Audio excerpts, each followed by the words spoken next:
তো আমরা সাইকেল নিয়ে চলে এসেছি, পৌঁছে গেছি বাড়ি।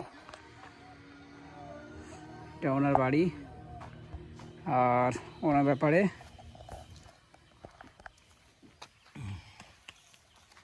সম্পূর্ণ এখানে লেখা রয়েছে। আমরা আছি এখন হচ্ছে ডাক্তার নিহার রঞ্জন গুপ্তের বাড়ি। উনি হচ্ছে প্রখ্যাত ঔপন্যাসিক এবং সাহিত্যিক।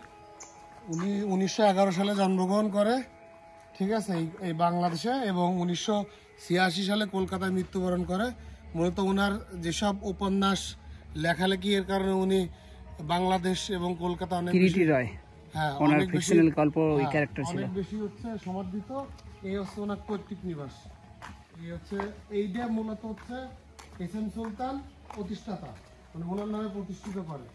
এই হচ্ছে তার যেসব পুরো কীর্তি বাংলাদেশ প্রত্নতত্ত্ব অধিদপ্তরের। এটা এখন পরিত্যক্ত, রক্ষণাবেক্ষণ এবং ইয়ের কারণে এখন এটার আসলে সাপের বিভিন্ন ইয়ে হয়েছে, এখানে আর কেউ থাকে না। এইখানে মূলত তার পৈতৃক নিবাসটা ছিল।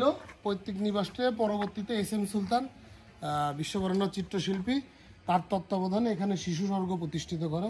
এই শিশু স্বর্গ 2, এটা হচ্ছে শিশু স্বর্গ 2। এখানে উনি বিভিন্ন ফাইন আর্টসের বিভিন্ন প্রশিক্ষণ দিতে। এখন এটা এইভাবেই সংরক্ষণ করা আছে। এই হচ্ছে অবস্থা, পরিত্যক্ত।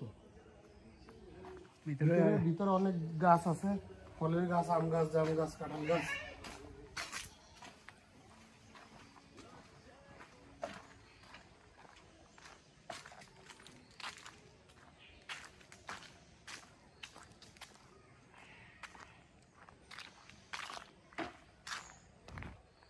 এই হলো এখানকার ভিউ।